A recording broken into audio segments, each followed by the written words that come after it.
All right. Hello, everybody. Welcome back to another one of my interviews here on Drip Talk with Blake DeSnake Roberts. Today, I have a special guest. He is going to be joining me for the second time. I had him on a while back on my podcast. He is a former pro wrestler and trainer and also a promoter. He wrestled for the companies WCW, WWF, IPW, FOW, D1CW, and much, much more. He is he was one half of the tag team, the Exterminators. He's no other than Casey Thompson. So we'll get him on in here, and then we will start on with the interview. Hello. Hey Blake, how you doing, bud? I'm doing good. How are you doing? I'm doing great. Nice. Well, thank you for taking your time out to do this interview again. No problem. Thanks for having me. Of course. All right. So, is there anything else you'd like to say about yourself? Nah, this is what it is. Just doing the grind, trying to, you know, make it all happen. Back in Right. the day. All right. Right. All right. So, the first question I'll ask you is, when did you get into wrestling and what made you want to do it? Just passion I had since I was young. I grew up in Florida, and I remember my parents turning on the TV, and one time they were watching wrestling. It was old WWF from Madison Square Gardens, and I didn't have anything. I didn't care about it. And then, because my parents were huge wrestling fans their whole life, especially my mother. And then once they turned on Florida Championship Wrestling from Florida, and I seen Dusty Rhodes and Blackjack Mulligan, I was just hooked. And that's the only thing I really cared about and what I wanted to do. And I was in high school, like about 16 years old. I found a wrestling school in Central Florida, and that was back in 1988. I went to it and trained and started working there, and just worked my way up, and you know, from working independent shows and outlaw shows, and going, doing TV for WCW, and then going doing TV for WWF, going over Puerto Rico, going around the world, all over. So, once you got in, you just hooked, and just kind of, you know, that was it. Right. So, so you started off with Dusty Rhodes and Blackjack Mulligan. Were those some of people that inspired you? Yeah, they I was big fans of both of them when I was younger, and ironically, um, Blackjack actually ended up being one of my mentors. I was Nice. very very close friends with him. And then when I ran my promotion, MXPW, Dusty wrestled for me, and Barry Windham wrestled for me. I had, the list goes on and on and on of everyone that wrestled for me. And then I actually became very good friends with Kevin Sullivan. And I was trained by a guy named Jerry Gray. He was the Bahamas champion back in Florida wrestling. He was a good hand. And but then as I got going, I started, got with Blackjack, and he really mentored me. And then Kevin Sullivan, he was a good mentor, and I used to hang out with him a lot, and you know, which helped a lot once WCW came around and everything. So, but yeah, Yeah, it was. Kevin. Go ahead. What's that? Oh, go ahead. Yeah, Kevin was a good mind for the wrestling. Oh He yeah, just had good plans and ideas, kind of like Bray Wyatt. yeah. He was way way ahead of his time. The mind he had. Um, especially for getting heat and stuff like that, was just second to none. Of course. Were you friends with him still, like, before he passed? And what was your, like, reaction to that? Kevin, yeah, we're very close friends with him. Spoke with him all the time. He was living up in outside of Seattle in the islands, Willoughby Islands out there. And I uh, I actually went and spent a week with him out there at his place there and just hung out and just had a great time. And I kept in close contact with him. He always would check in with me. My son wrestled Division I in college, so Kevin, a former amateur wrestler too, had a big connection with it. My son was a big old wrestled heavyweight in college, 285 pounds, so he was a big boy. So he'd watch his workouts and things like that, and always comment and tell me stuff and things like that. So yeah, we were very close. It was, I knew he was sick, and spoke with him, talked to him, and everything. But just anytime you uh, lose, someone in the wrestling business, but then when it's somebody, yeah, do we know everyone that in the wrestling business? Yeah, for the most part. But when it's someone that's a friend that's been a friend in and outside of the business, it hits you, so close to home. It just hits you more than just one of the boys. Right, yeah. And talking about your son who was or is an amateur wrestler, is he ever thinking about possibly becoming a professional wrestler at some point in his life? No, he um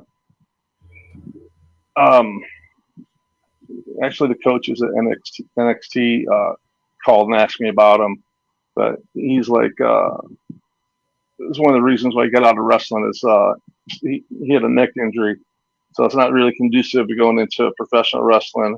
He's actually in the halfway through the police academy right now, so he's all set with that and everything. But he would have done good. He really, from the years of being around it and just me and him talking and stuff, he'd watch and be like, "What is going on?" He knows the business and he knows the psychology of the business and what to do.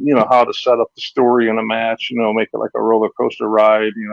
Throwing your false finishes, your comebacks, and different things like that.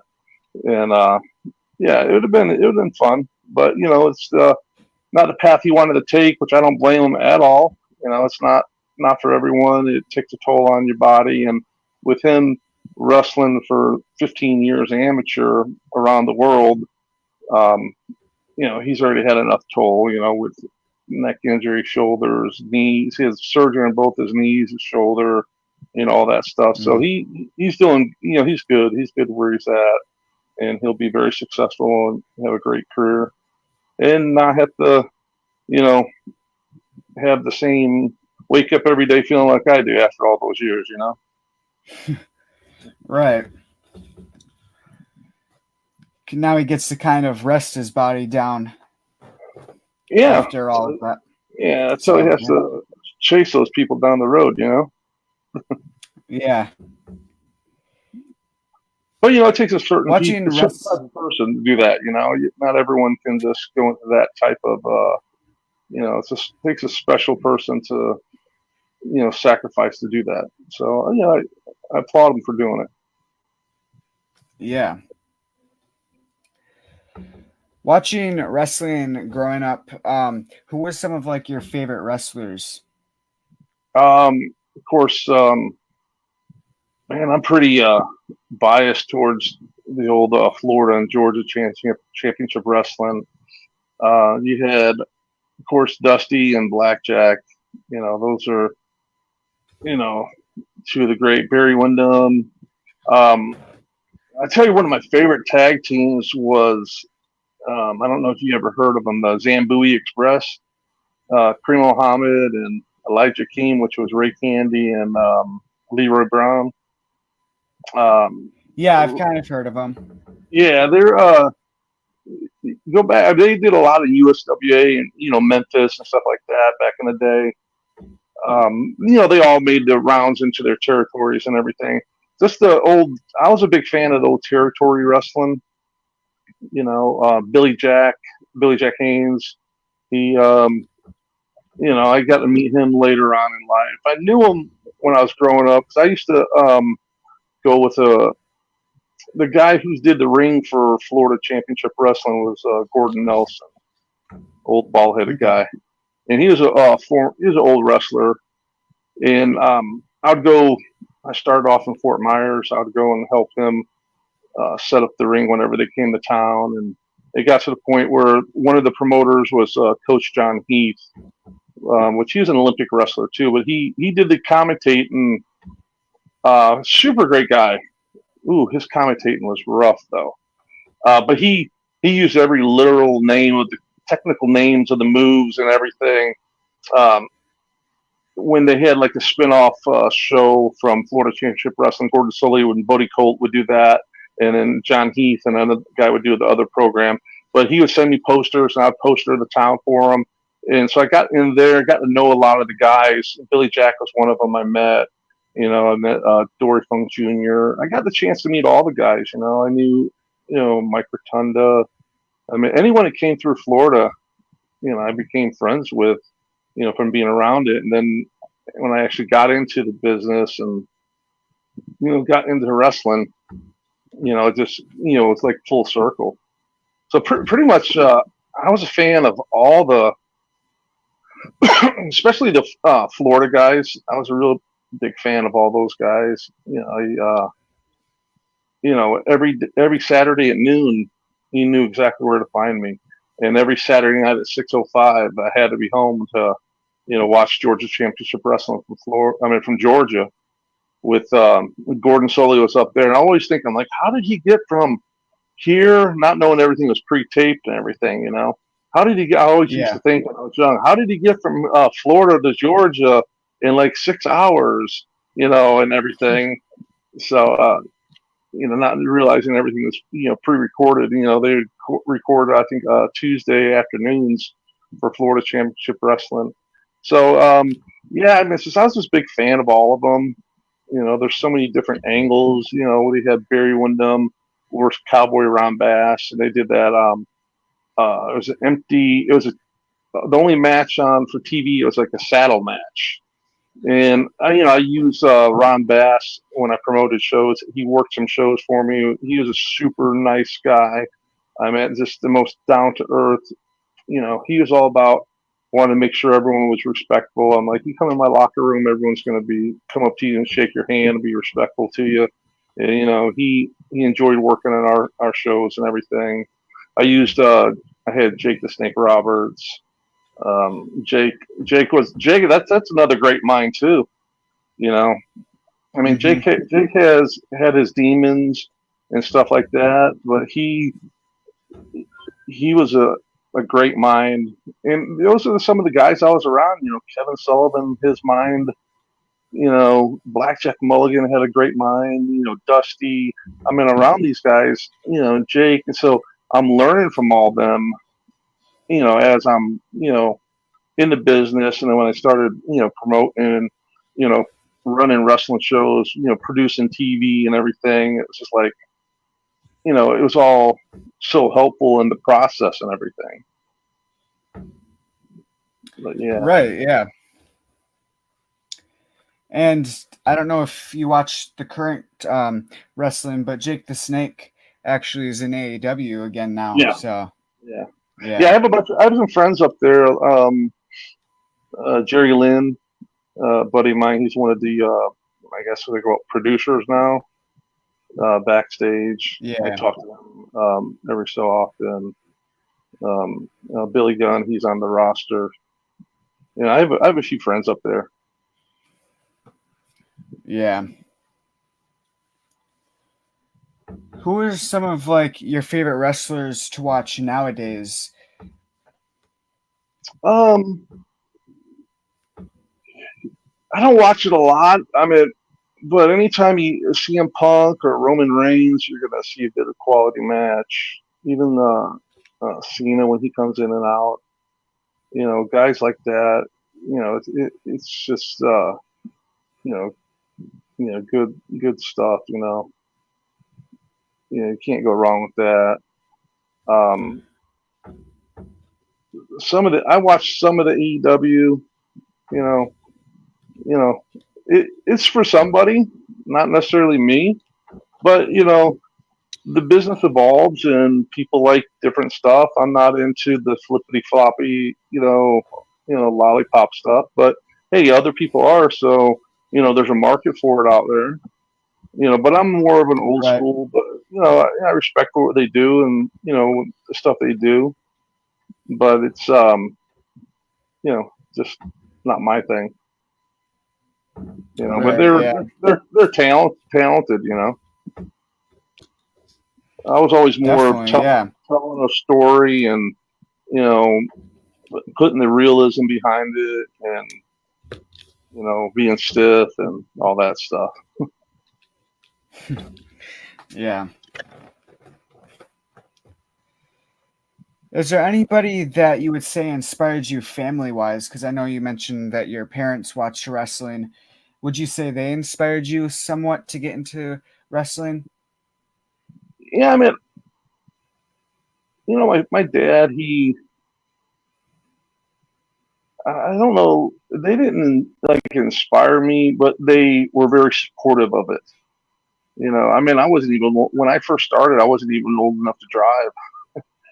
So Mm. I had he literally took me there for my first training lesson, and my mom and my three aunts were there like every wrestling match, in the beginning, so, but, they were the whole family was very supportive of it, my whole entire career and everything.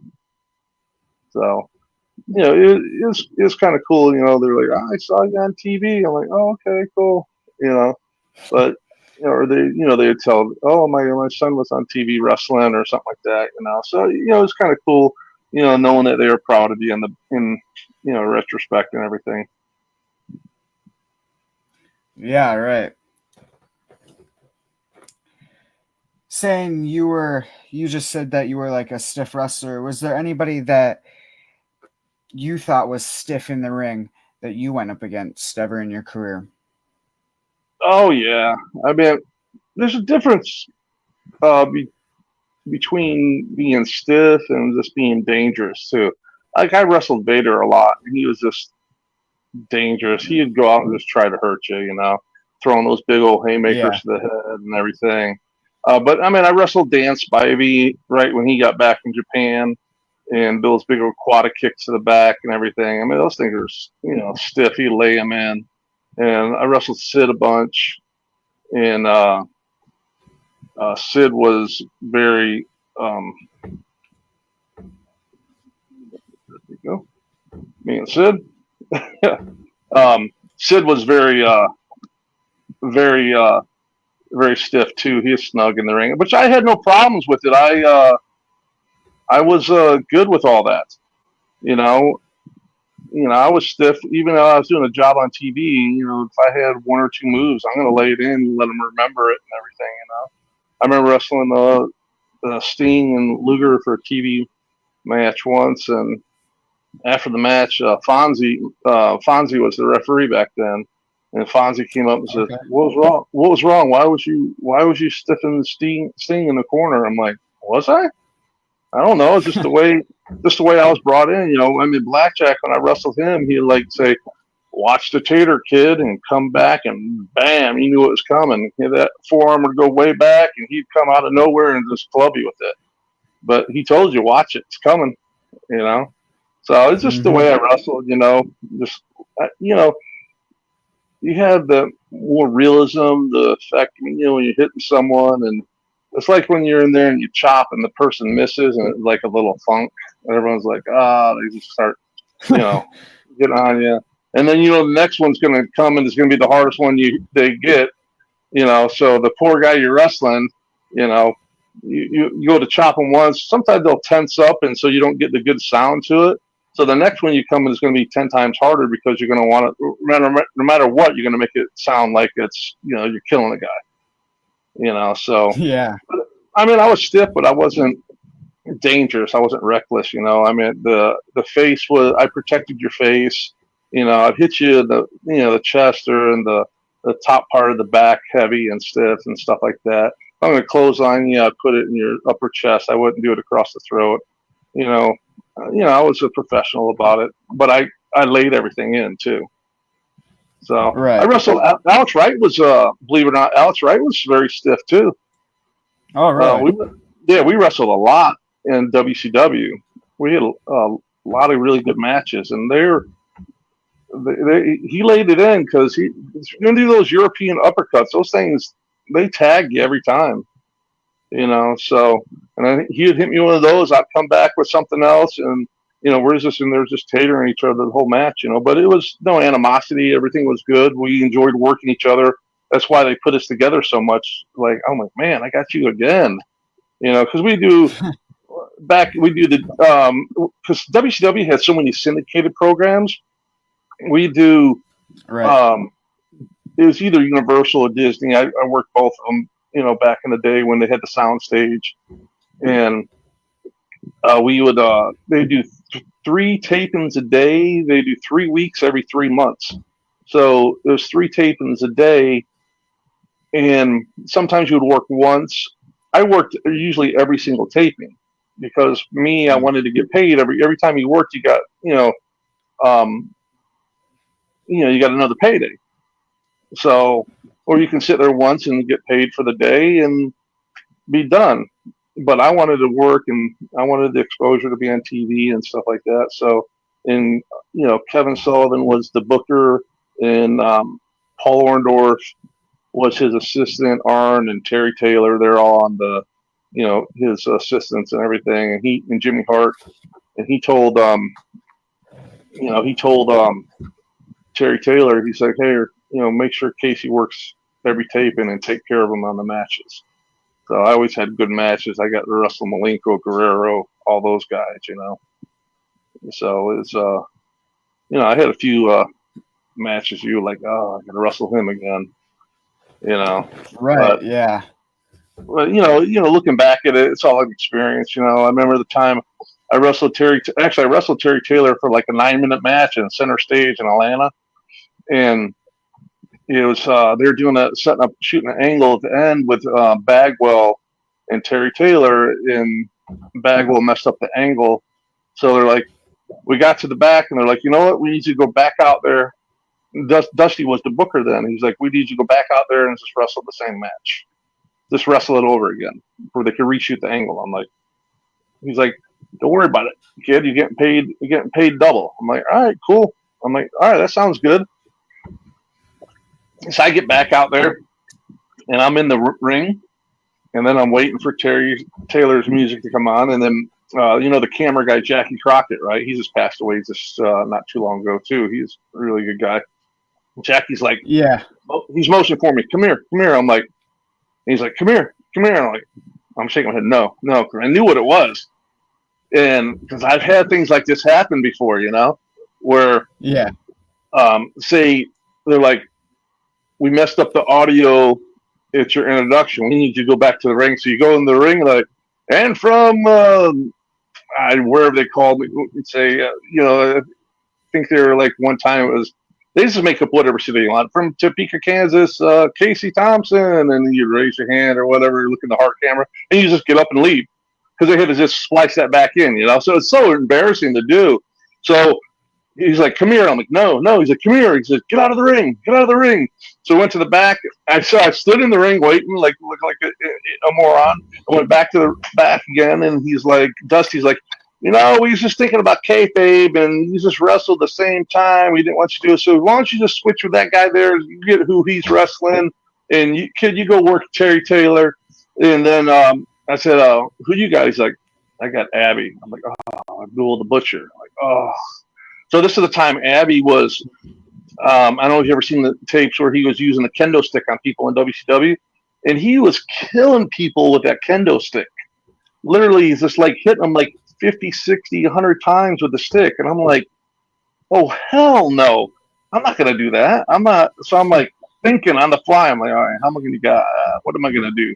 So we got in, and he jumped me right from the get go. And I'm like, we had 3 minutes. That means entrance to music entrance to exit, 3 minutes, everything. I'm like, so we're looking at probably a minute and a half, 2 minutes before they give us a go home cue, right?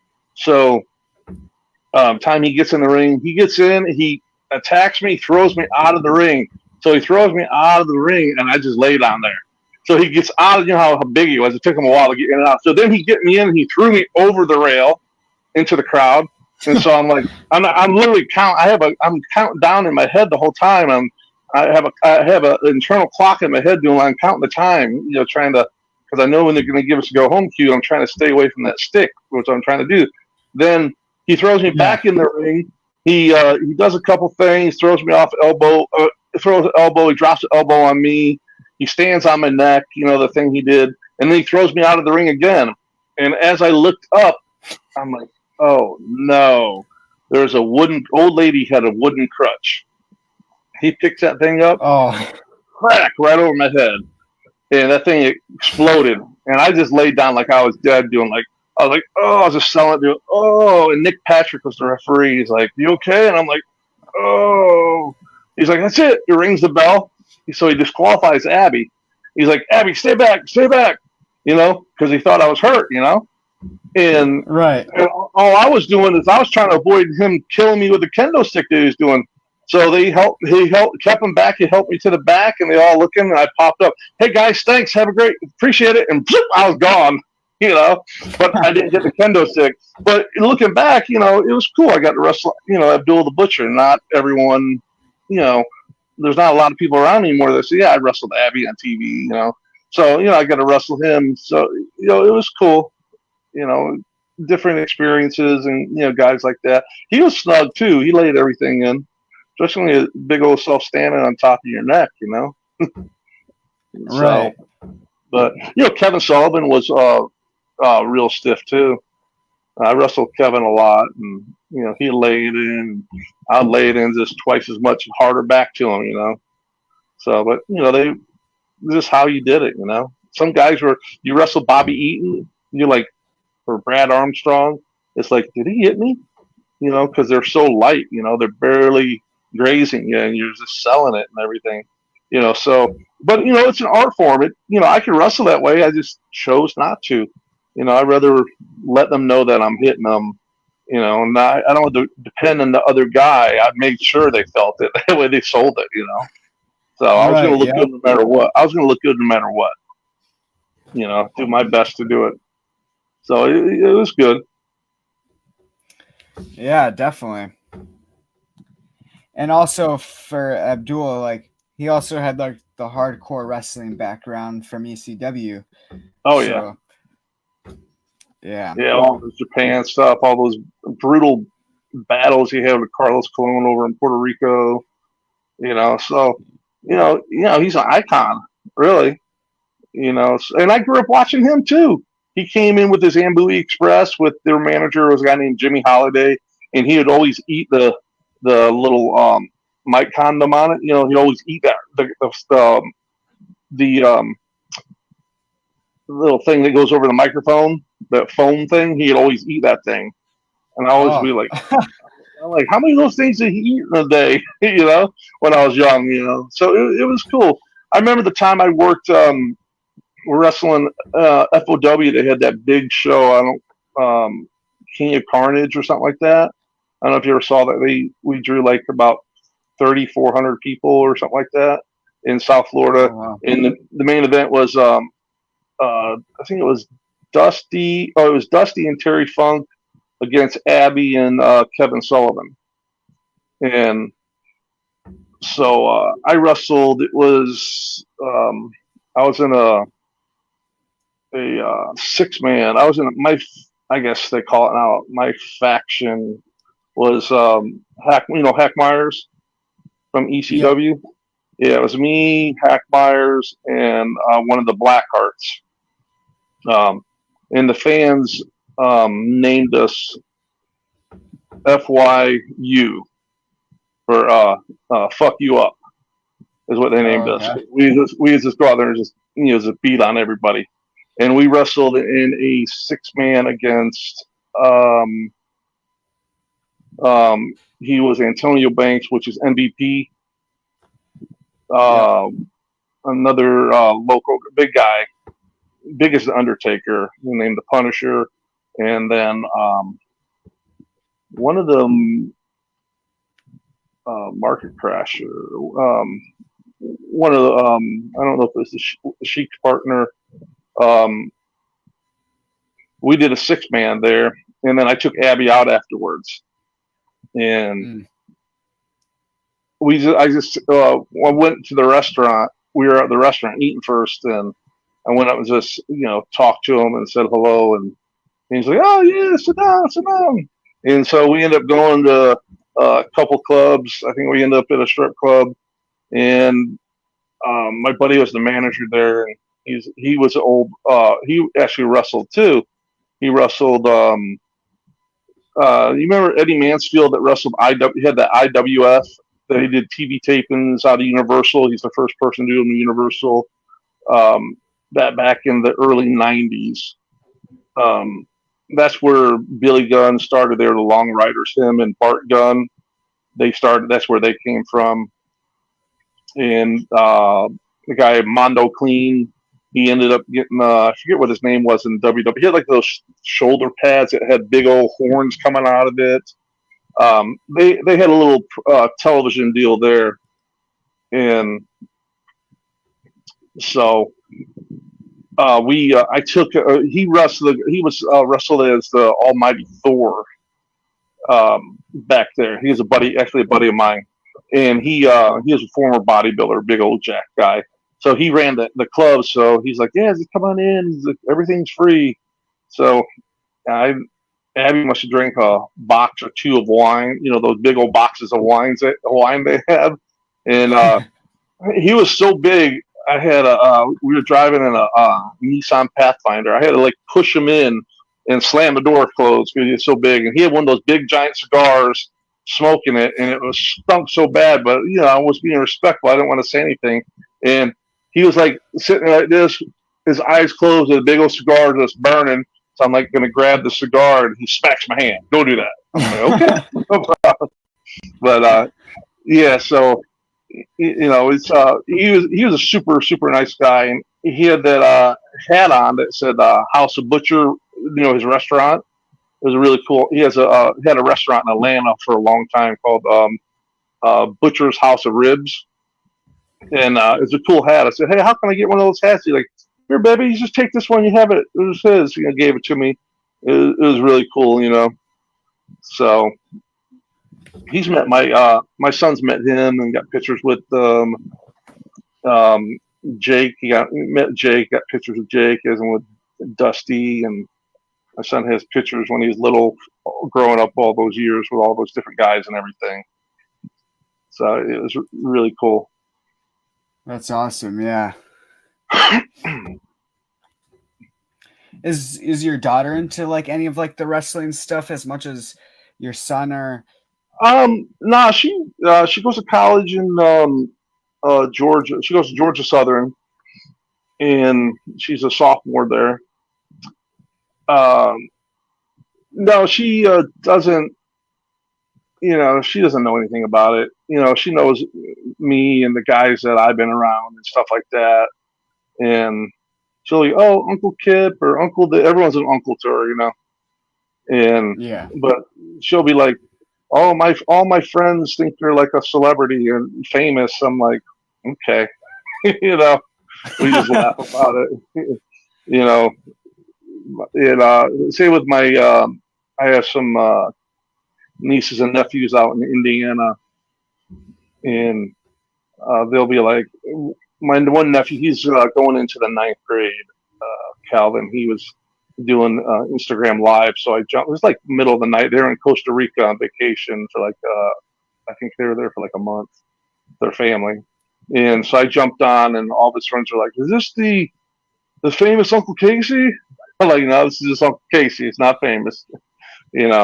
So, but to me, it's just what I did. To them, it's something that they're like, oh, you do podcasts, you were on TV, you do this and that. I'm like, yeah, it's just what I do. It's never went to my head. It's just, I enjoyed my time when I was there. All right. What would you consider to be a weakness and then a strength of yours in wrestling? My weakness is um, I was a perfectionist. I was never happy. Everything had to be perfect. And sometimes, well, it's never going to be perfect. So, um, I mean, that's a strength too, but also it can be a weakness too. And sometimes Mm-hmm. um, shyness can come across, but I was quiet. I wasn't one of the crazy outgoing guys. So I was respectful and stuff like that, but sometimes shyness comes across as being cocky too. And I had, um, you remember Steve Kern, Yep. Skinner, Doink the Clown, all that. He was telling me that he's like, he says, I know you. He says, I know you're not, that way. But he was just telling me, I'm like, oh, okay. But yeah, I think my biggest weakness is um, I wanted everything to be perfect. Mm-hmm. And you know, my strengths is, you know, um, I had a love for the business, and it went into everything.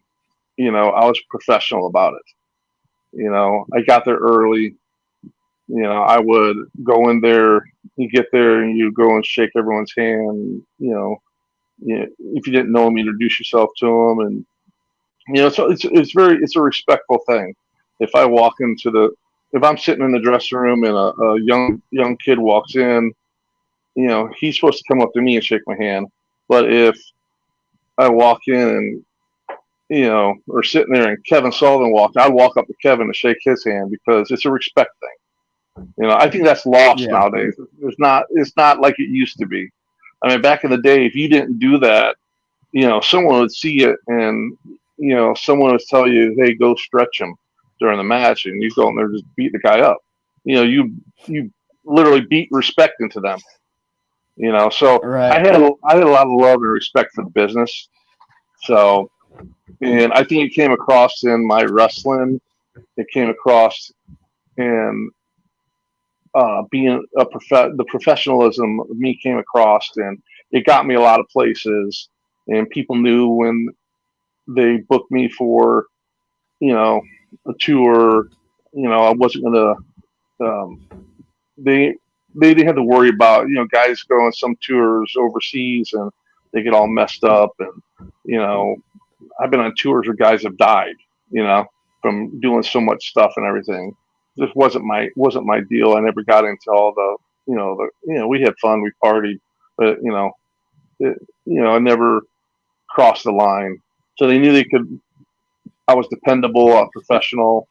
If I said I was going to be there, I'd always be there. So and I think it helped me a lot. You know, and when Right. I train guys, that's some of the things I taught them. I just didn't teach them how to do wrestling holds. I taught them the business of what to do, not to do, what to say, not to say. How to act. What I thought was the best. And I had a lot of good role models and mentors. I had Kevin Sullivan, I had Dusty. I had Blackjack Mulligan, guys like that. So you know, you got two or three of them were big bookers. From all the big companies. So it helped me a lot. I was fortunate enough to be around them, to learn from them and be able to pass it down to somebody else.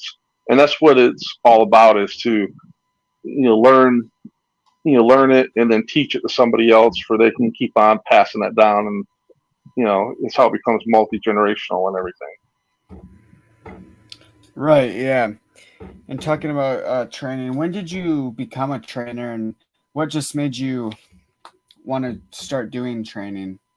When I was in a tag team, the Exterminators, with my partner Cliff Anderson, he had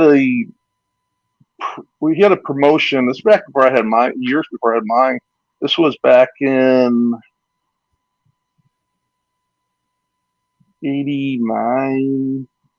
No, 98, 2000, probably 2000 ish. Um, he had a school, so I would go in there and start. He'd come in, and he was a solid hand. He was a good worker. Took horrible bumps. He always had one foot planted in the ground, like in kind of concrete. I'd tie a rope on it, try to yank that thing up, try to teach him how to bump. Um, so I basically just took over and ran the school, and he would come in. He's like, "Quit beating everyone up! You're running them all off." Because the way I was brought in and the way I brought people in is you don't get taught right off the bat. You're gonna earn the right to get into the ring before you get into the ring. So you're gonna be doing 500 Hindu squats, push ups, all this stuff, and you know before you even get in to learn how to do a lock up or a hammer lock or a wrist lock or anything, learn how to take a bump, hit the ropes, all that. You're gonna learn, basically that stuff's teaching you respect for the ring, for the business to get into it. So that's how I did it. But no one could say anything because when I told them to do 100 bodyweight squats or Hindu squats, I did them with them. So I was leading by example. So I did anything they did, I did.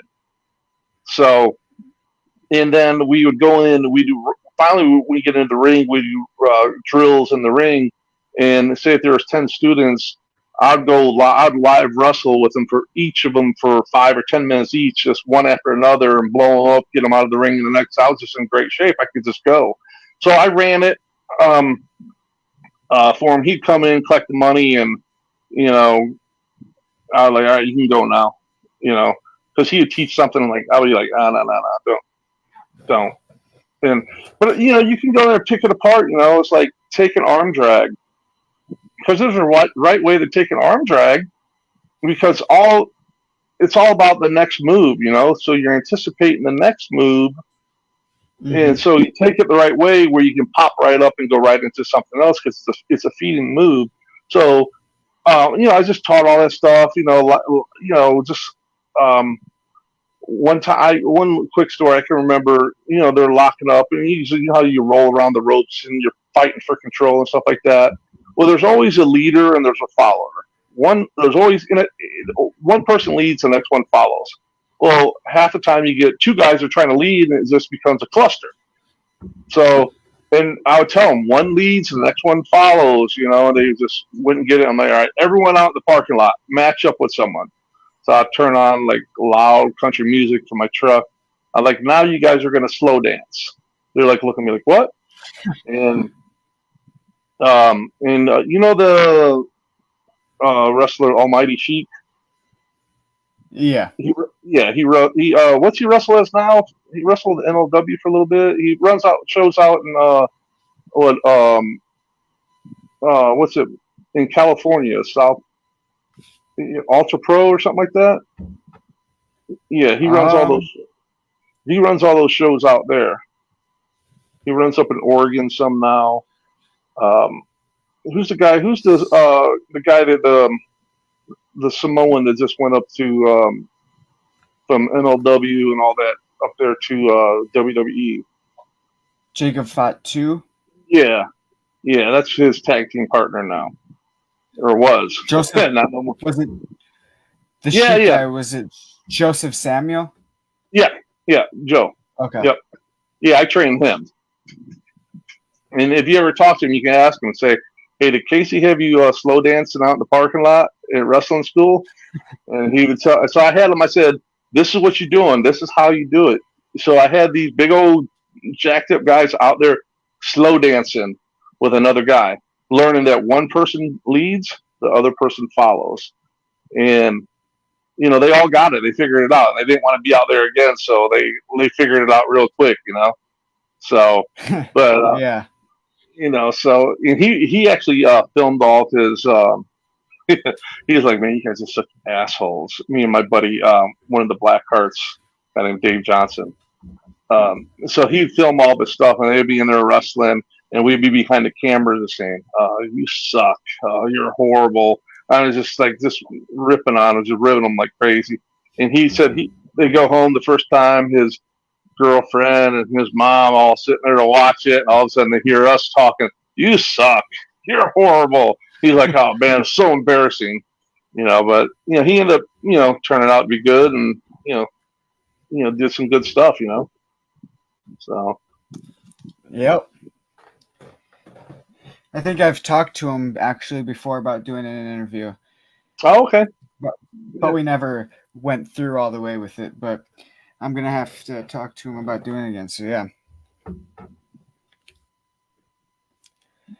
For you, is it hard traveling from show to show? And what was like the worst or best thing about traveling? Some guys hate it.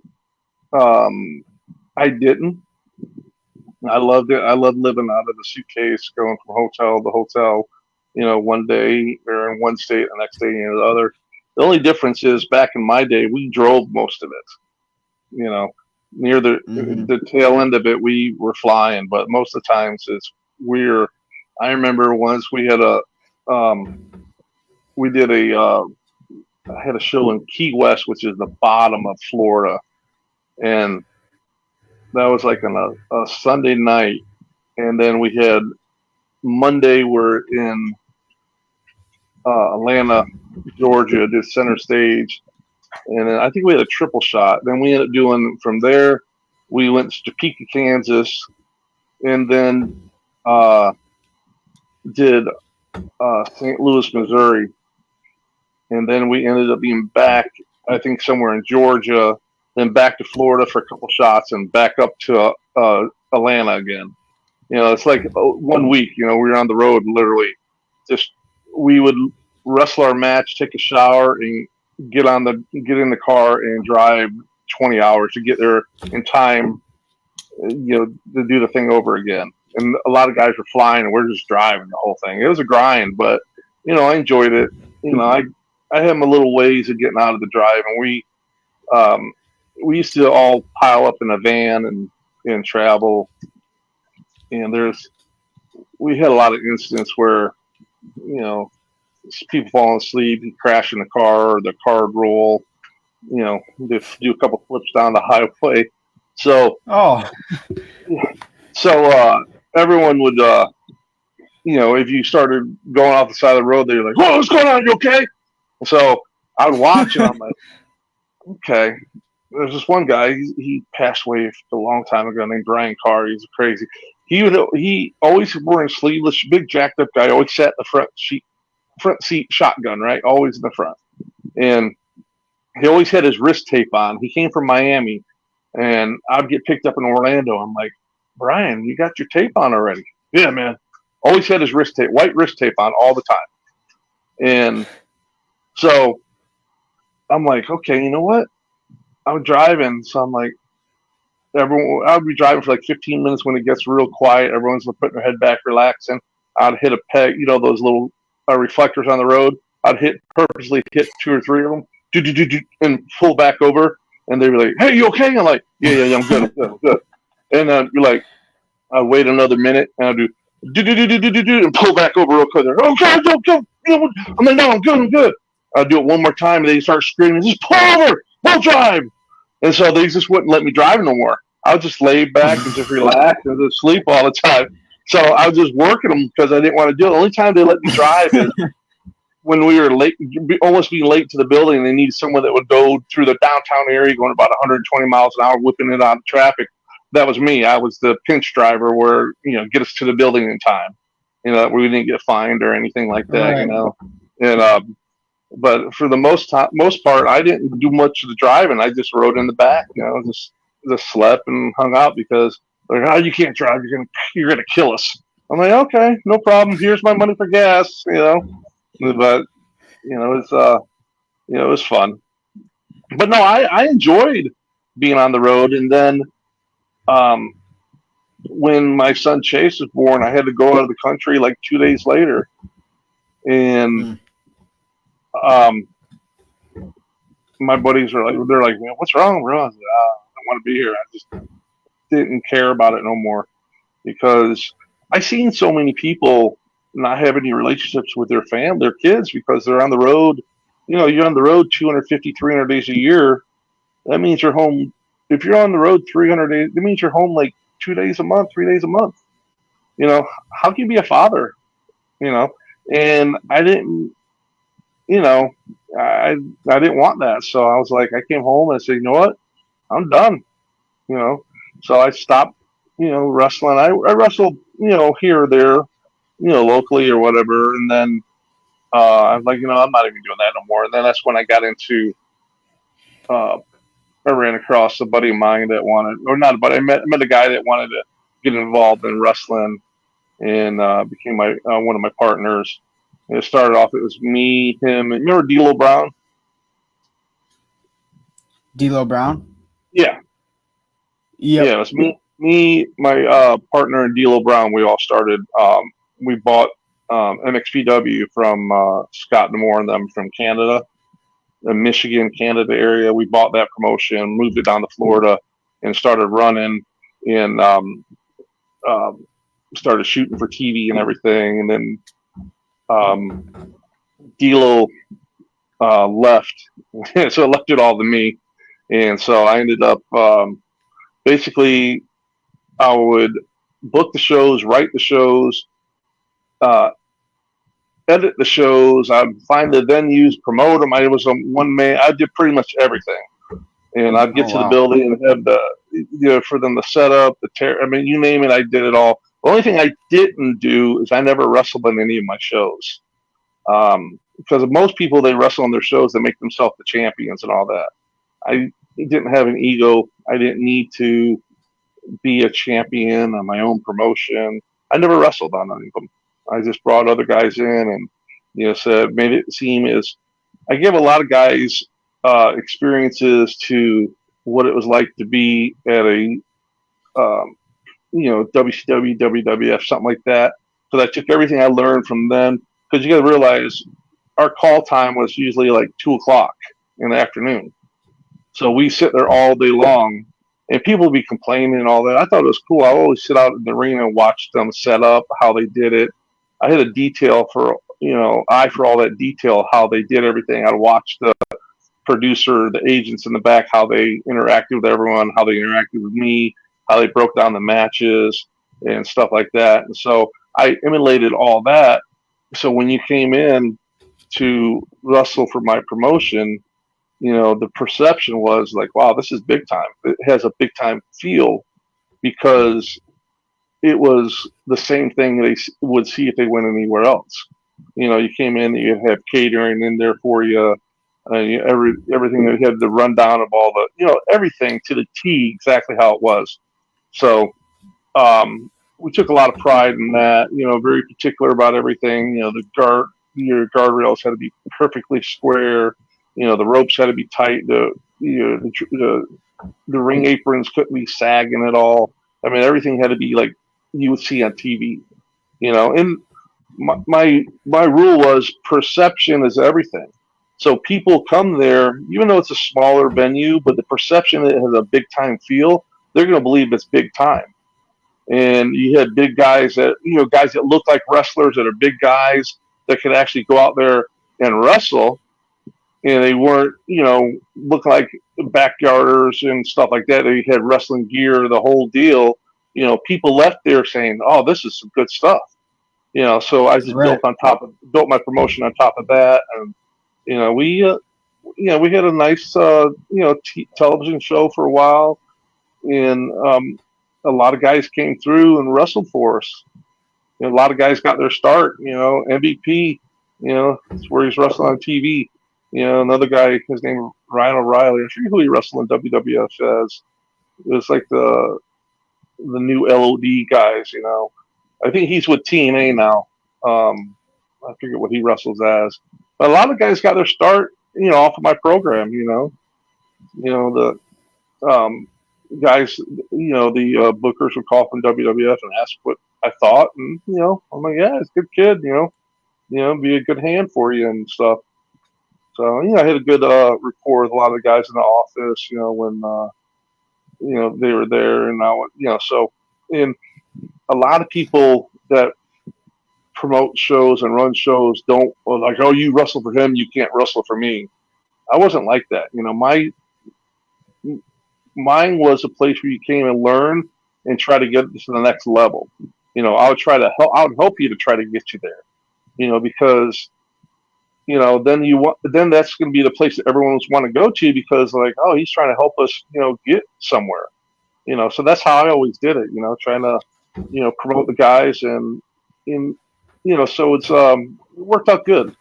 It was a fun promotion that had a big time feel to it. Wow, that's awesome. Yeah. Have you ever gotten like asked by the WWE to do stuff for like as a trainer for them at the performance center or anything like that?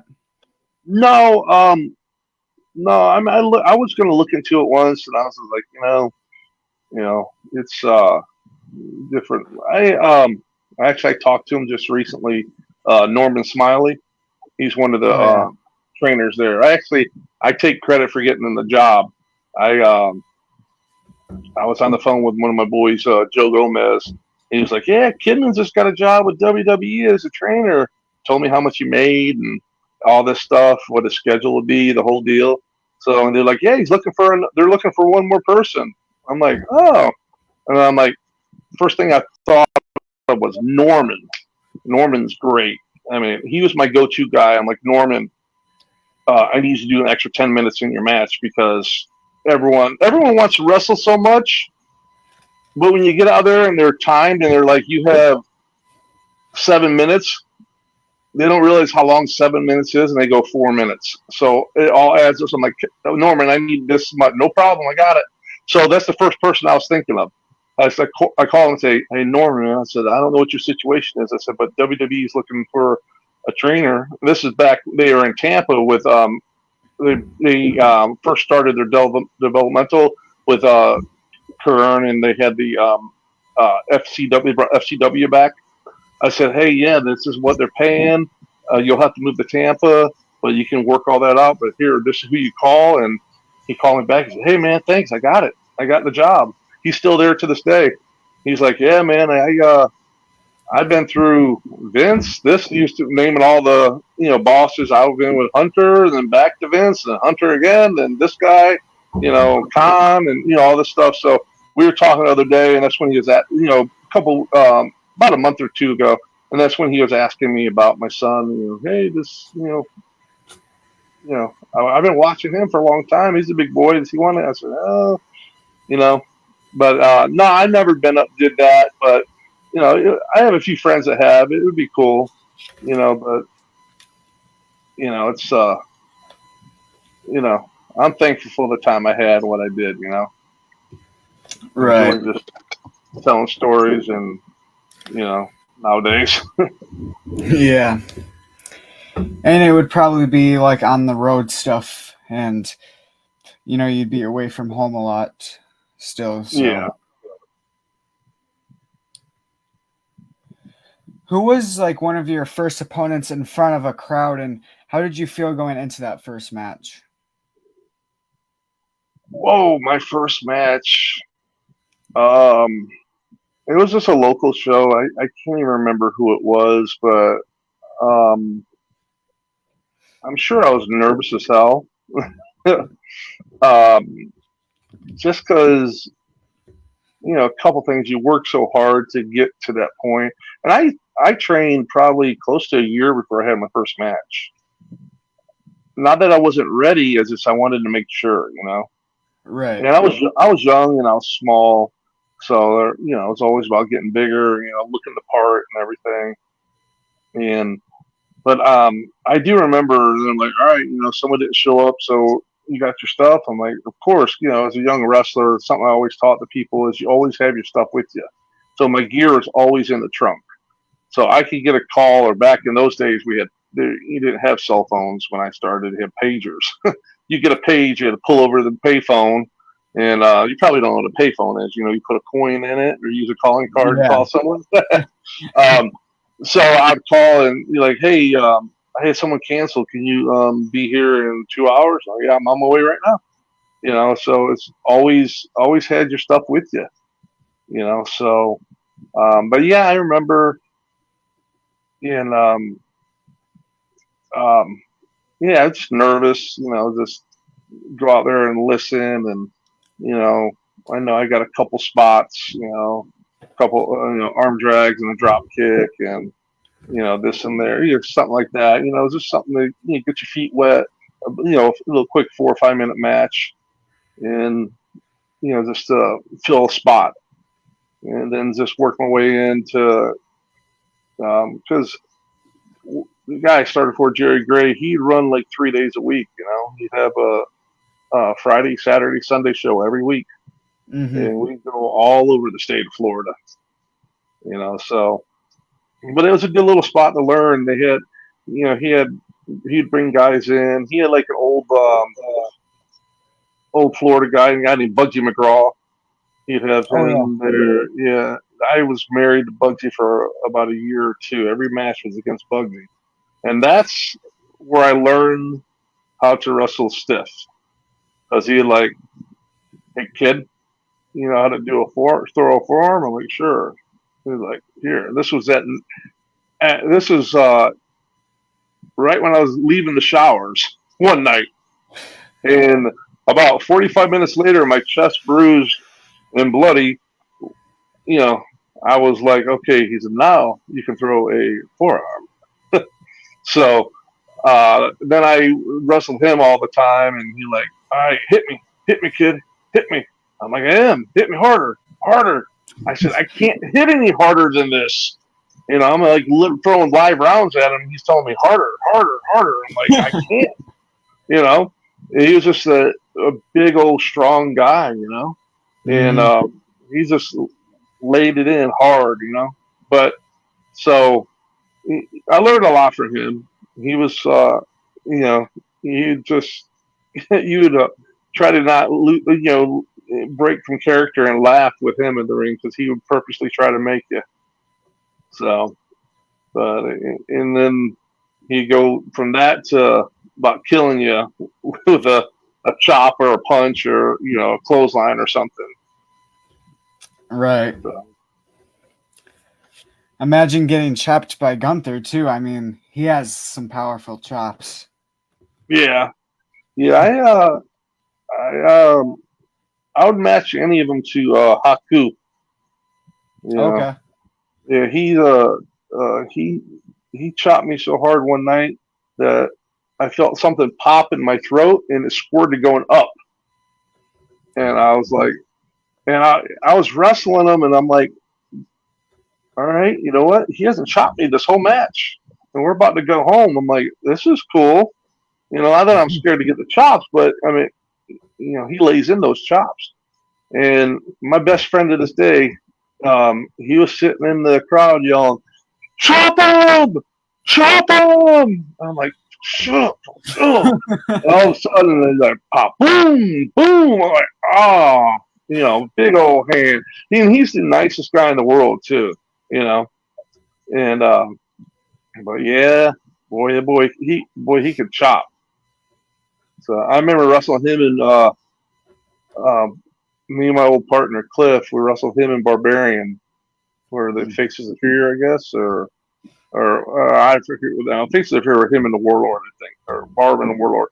But I wrestled them, and he said, "Okay," and then he said, "Then your brother make hot tag. You come in and just come in with fire and just boom, boom, boom, boom, all of a sudden." I'm like, looking. Wait a second. You're not going to sell. No, no, no, no. I sell. I'm like, okay. So I came in all fired up. Boom, boom, boom, boom. And he's just looking at me, he's just laughing. He's like, why didn't you fire it more? I said, you're just standing there laughing at me. He's like, oh, it's okay. He's like, I cut you off. But yeah, he could. Valentine had a hard chop too. Greg Valentine. Oh wow. Yeah. I think the worst is Barry Windham. He chopped me once coming the forward chops, and he just put his palm into my sternum right here, Oh, and geez. I think it cracked my sternum for like about 2 years. Anytime I took a deep breath, I was like, "Whoa!" I could feel it. Like something jarred something in there. So Yeah, kind of like Kofi Kingston, like how he has that indent in his chest. That's from the Big Show. I remember once I back when they used to show the pay-per-views at bars and stuff like that. One of my friends was like, "Hey, go with us to the bar and watch the pay-per-view." And I'm like, "Oh, I was I was actively wrestling, so I was always on the road." But I'm like, I'll go, whatever. So I'm just sitting in the corner, and this guy's like running his mouth. Oh, wrestling's fake. This, all that thing. Just the usual, stuff you get. And my buddy's like, "Hey, he's a wrestler," and he's like, "Oh, that stuff's all fake and this and that." And so it came out, you know, about me chopping him. I'm like, okay. He's like, yeah, he's a chop man. I said, no, no, I'm not going to go. I don't want to hurt you. No, you're not going to. The wrestling's fake. I chopped him so hard it cracked his sternum. He left in the ambulance. Oh, geez. And so he never said wrestling was fake after that, though. Well, there we go. Taught him a lesson. Yeah, sometimes you just got to do that to, make people believe. Right. Like Dr. D. David Schultz slapped. Oh, that's great. Yeah, the reporter. Yeah. Oh, that was great. Yep. Yeah. Yeah, there's this friend at my, just this kid at my school that says wrestling's fake. I just let him you say what you want, but I mean, get in the ring and see how it feels. I mean, like, people. I heard it my whole life. I'm like, I wrestled 20 some years. I'm 52, I think. Yeah, and I get out of bed every day, and it's like, it takes a couple minutes to get out of bed, get everything warmed up, moving around and stuff like that. I've had my whole neck's fused. I've had, I can barely move my head. I can't look up. There's no movement in it. Yeah, is it scripted and predetermined? Sure, yeah, but I would never say fake. Just hitting. I was just watching. I was just skimming. I was on TikTok or something. And I was just skimming through stuff. And who's the announcer for WWE that was the football kicker? What's his name? He played pro football. And he wrestled for WWE too, but he does announcing. He has a big podcast. Todd Pettingill? No, this is a professional football player. What's his name? Anyhow, he was like, he says back during the off season when he, football player, he said I was drunk and I ordered a wrestling ring. He said I set it up and my buddies, it took us 8 hours to set it up. He said I was going to hit the ropes. He's like, this stuff hurts. He's like, oh. He said then he says, oh yeah, I'm gonna drop an elbow in the ring, just see how it feels. He's like, oh, this hurts too. He said this stuff isn't. I said I dare anyone to say this is fake. He said this isn't fake. This stuff hurts. Yeah, it's and there's different levels of people. You have guys like I was talking about Bobby Eaton, Brad Armstrong that are light as a feather. You don't Terry Taylor. You didn't feel anything. Then you have guys that you finish the match and you feel like you've been beat up. And then the stuff that you're doing, you're giving your body, you're sacrificing your body, giving the trust of someone to suplex you or backdrop you or power bomb you through a table. I've been power bombed by Public Enemy through tables, off the top rope, and different things like I've been power bombed from the top rope to the floor, all the way, from the all out of the ring to the floor and stuff like that. So the concrete doesn't give; it's not forgiving to you at all. I mean, you feel all of it. So my first day in wrestling camp, My elbow looked like it had a grapefruit at the end of it because my elbow hit the concrete and it just hit those bursa sacs and just blew up. It was huge, So, yeah, is it scripted? Yep. Predetermined? Yep. Fake? Nope. I don't Yep. care what anyone says. you know. So, but I mean, the guy that, even nowadays, the athleticism is just off the charts. I might not care for it or like it as much, but there's no denying those guys are the best athletes in the world. I've seen, from I think the hardest sport there is amateur wrestling. Olympic wrestling, amateur wrestling. That's the hardest sport there is. I've seen those guys go in there and have a hard time. I've seen professional football players and true world class athletes that couldn't take it, couldn't hack it. So it takes a unique person to be able to go there and succeed and strive and make it. So, but yeah, it can be tough. For sure. Yep. Have you ever wrestled or done anything in like Wisconsin before? Yeah. I've wrestled Green Bay up there. I've been in the Dells, all over. I did WWF up in Green Bay. Yeah, I'm only 45 minutes away from Green Bay, so yeah. Oh, okay. Yeah, I've been there many times, yeah. And then there's Milwaukee. You guys probably wrestled there many times. Yeah. I took my son there a lot up in the for years up in the Dells. They had it was a youth and national championships always up there. So he won the national championship up there a couple times. So we fly into Chicago and drive up, spend the day driving up and everything. So they have an indoor water park up there we go hang out at. Yeah. But yeah, it's nice. It's nice up there in Wisconsin.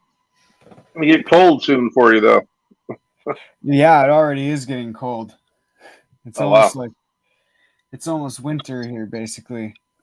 Yeah, we just had that bad hurricane, so. Oh yeah.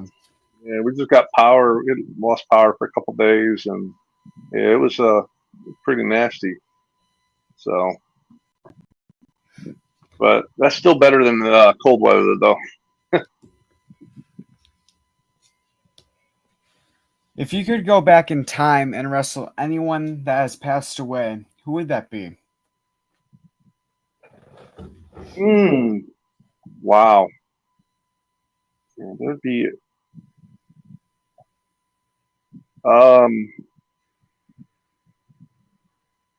Wow. Man, I've been pretty fortunate. Got to wrestle a lot of people. I think some of the guys from the early days, like in the territories, like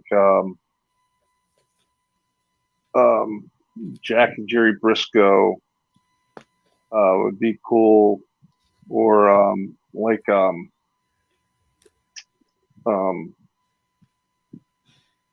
Danny Hodge would be cool too. Lou Thez, guys like that,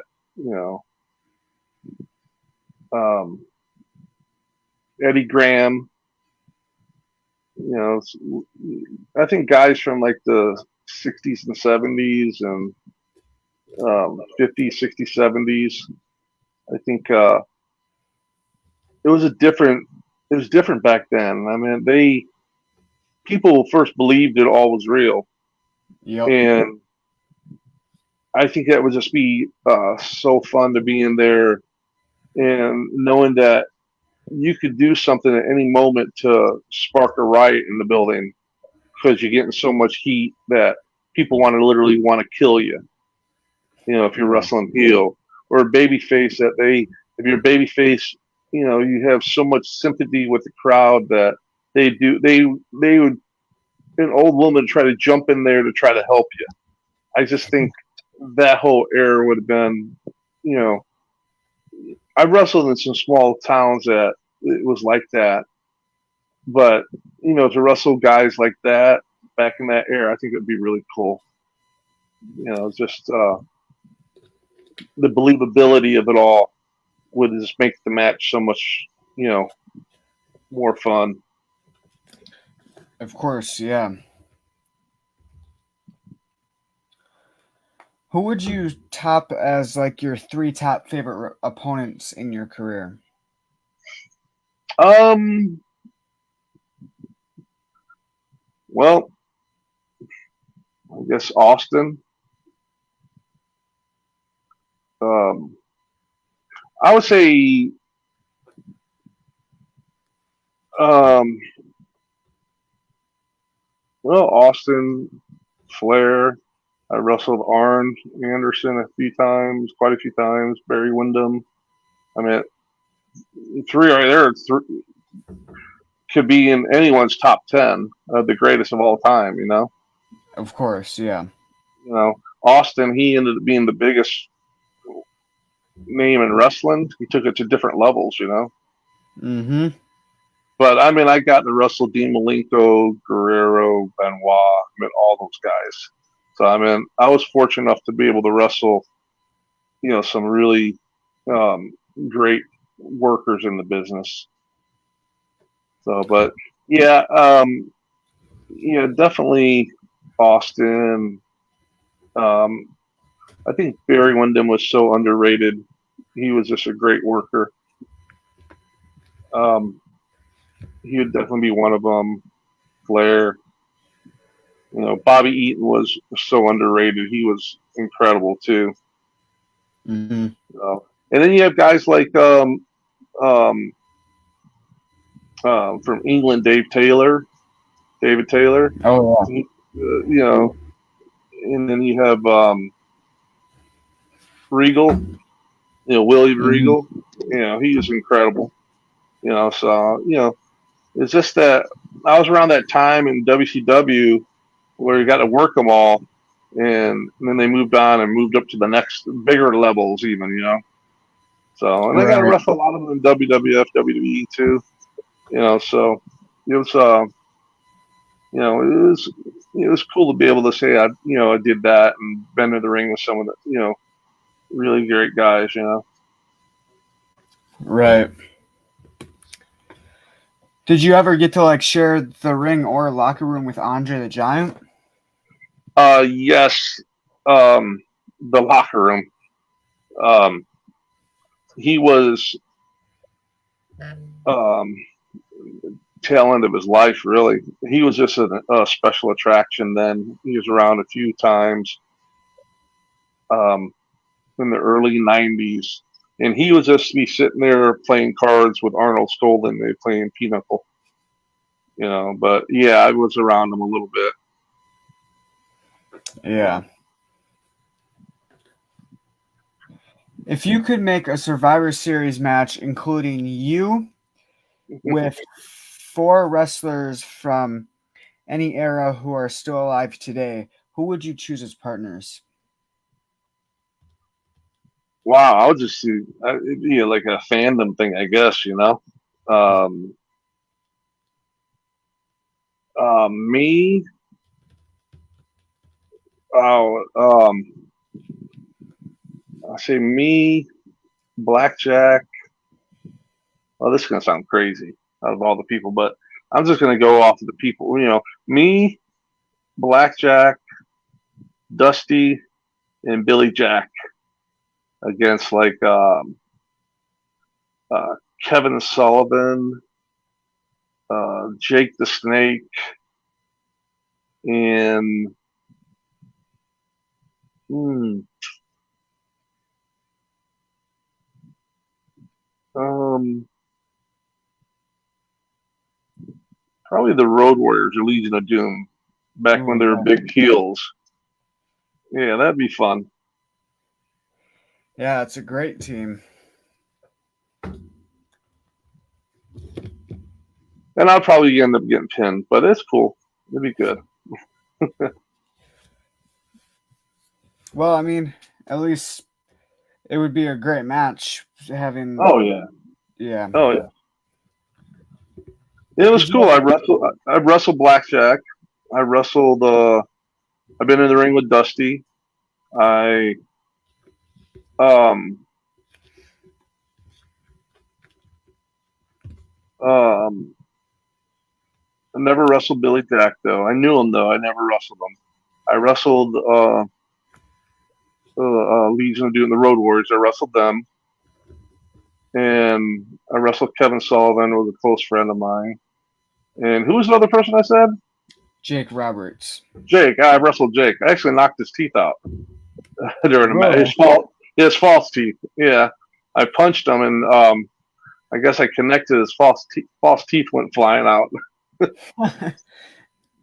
And, and it was in the newspaper that I wrestled. I was a Mr. Main Event. Casey Thompson knocks out Mr. Main Event knocks out Jake the Snake's teeth.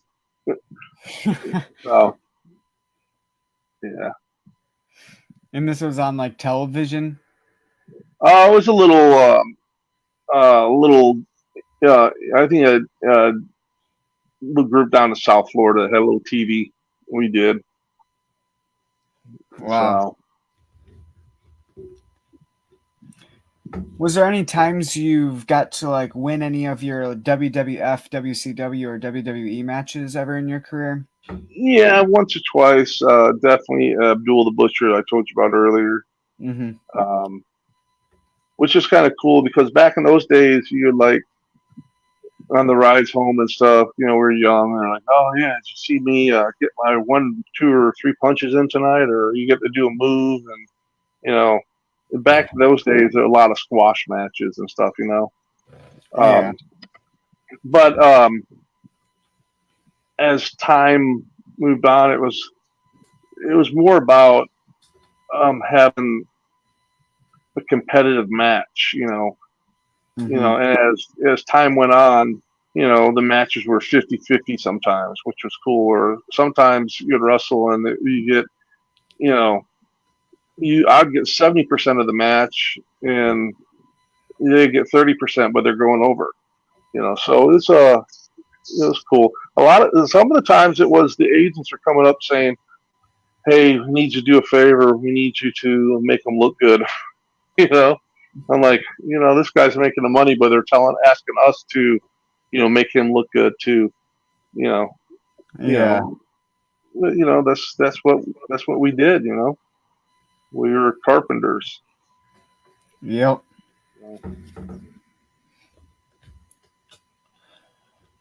Would you rather be in a street fight or death match? Oh, street fight, definitely. Yeah. Are you into like any of like the death match stuff or? Uh, oh, I mean, I wouldn't want to do it. I mean, I can't see it get head over head with a light tube, light bulb, or those tubes and stuff like that. Um, yeah. I mean, I'd rather just do a. I think I can get the same effect out of a chair than I could with all that stuff. I can get people to believe it's real. I think more believe it's more real than falling into exploding barbed wire, or me just pounding the guy's head in with a chair.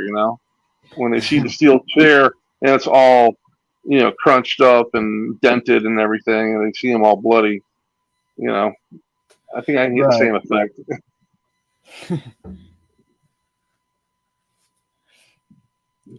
What about would you rather do a blindfolded match, handcuffed to your opponent, or dog collar?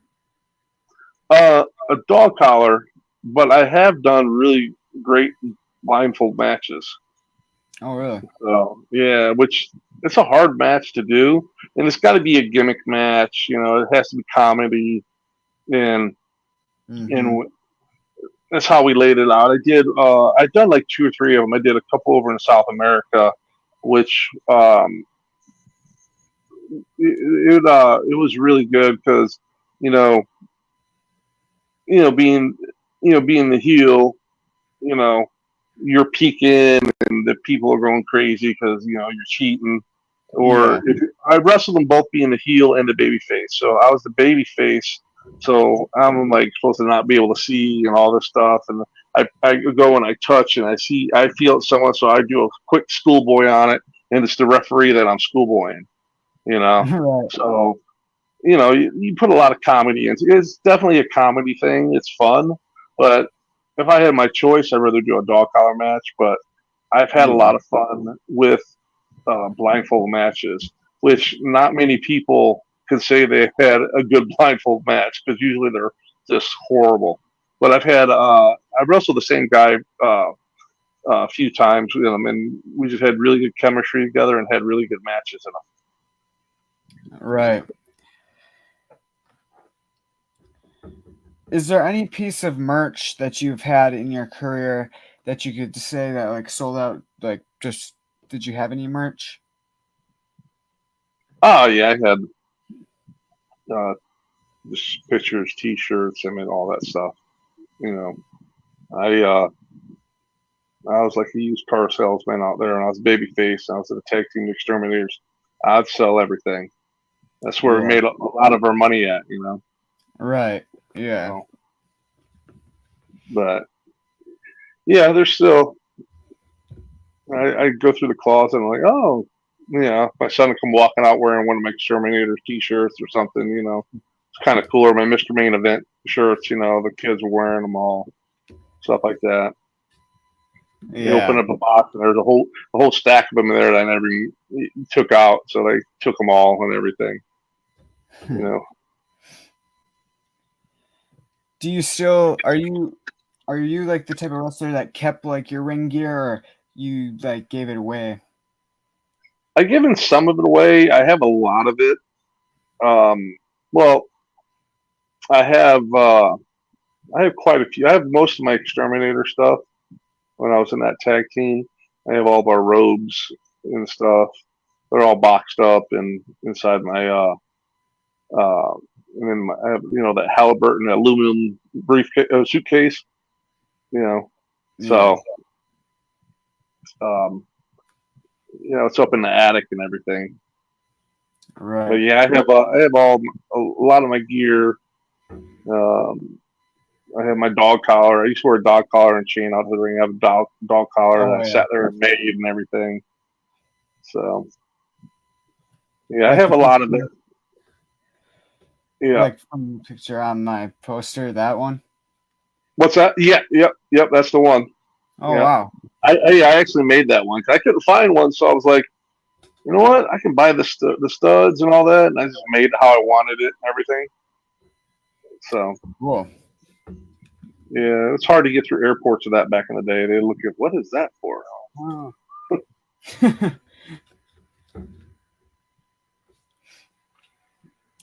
Is there any time a fan has seen you in public and got like super surprised and or excited? Yeah, yeah. Back being on TV all the time. If they were a diehard fan, they knew who I was. Because I was just because the sheer fact that I was on TV every week for a long time. I've had a couple times. It was actually kind of cool. I was with my mom once before she passed away. We were eating at a local restaurant, and the waitress came up and was like, "Hey, the manager would like to know if he could come to the table. He knows who you are. Would like to know if he could come to the table and get an autograph or something." My mom's looking like, "What?" She's watched me my whole entire career, you know, wrestle. She was like, to me, I was just her son. She didn't equate that people watched it, knew who I was, and I had a fan base or something, right? So I'm like, Right. Yeah. yeah, no problem. So he came up, was like, "Oh, I've been watching you for years and everything, and all this." I'm like, so I was cool with them and everything, and um, then when the bill came, she's like, "Oh, the manager took care of all that. You're good and all that." So she was like, "Oh wow." And then we were actually at the mall once, and someone came up and asked for autograph and pictures and all that, and my mom was just like, "What is going on?" So it was kind of cool because it was with my mom. But no, it happened a lot. I was at dinner with my family once, and they're like, someone's like, "Oh, you're a wrestler, right?" And I'm like, "No, no." And they thought that was the rudest thing I ever did because I'm like, "Why would you do that?" I'm like, "Because if I said yes, they would just they would never leave us alone. We'd be sitting, they would ruin our dinner, right?" And I have Yeah. no problems talking to people, but sometimes you just want to just your family, you want to eat your dinner, and so Yeah. they just gave me the hardest time. Just wouldn't let me hear it. So the next time it happened again, and you're a wrestler. Yep, I am. And they're like, "Oh my gosh, I will never say anything about you denying that you're a wrestler again," because they just were like going on like for like an hour, and Oh, I just sat there and just said, yeah. So yeah, no, it happens once in a while now, but yeah, it happened. I was on cruises, people knew who I was and stuff like that. So it's always cool when my kids weren't around when I wrestled, but when they see it now and someone recognizes you from it, you know it's cool for them. I don't care one way or another, but they were like they get a kick out of it. right. Who was your favorite horror character and favorite horror movie, if you do have one? I'm not really into horror movies because I get nightmares at night. But um, I would think like Jason or something like that. I watched some of those when I was younger, and uh, they're pretty scary. Yeah, I'm a fan. I'm a big fan of Chucky. Oh, okay, yeah, yeah, Yeah. yeah. What is generally like your favorite music to listen to in your spare time? Um, I listen to a little of everything. I listen to a lot of country nowadays. And then there's rock. Um, just went a couple weeks ago to a Queen tribute band concert. It was Mhm. kind of cool. So, but yeah, I listen to rock, Metallica, um, country, a little of everything. I'm not into any, rap or anything like that. I know who all of them are and stuff like that. I just don't care for it. Right. Yeah, my favorite band is Kiss. Oh, Um, okay. Yep. yeah, I got to see them on their final world tour that they just recently did their uh, recent one, and they were here in Wisconsin, so it was pretty cool to get to see them for the first time for their last tour. Yeah. So, Yeah. Yeah. My one of my neighbors is the drummer from Iron Maiden. oh wow, Yeah, Nico McBryant. Yeah. So I saw him. I see him all the time out walking the dog. He's out with his little dog. I was out with my big dog.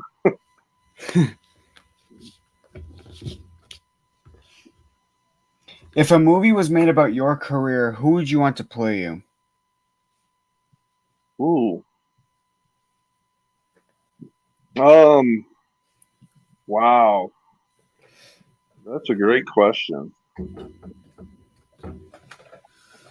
Hmm. Um.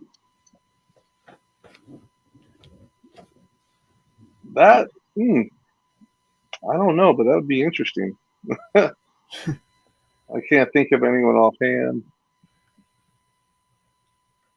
There's That'd be an action guy, I guess. Right. Yeah. If you got to choose the stipulation for your match, what stipulation would you choose? Um. Probably something old school, like 2 out of 3 falls. We Yeah. have a lot of fun with that. Right. What would you say has been like the funniest thing a fan has said to you before?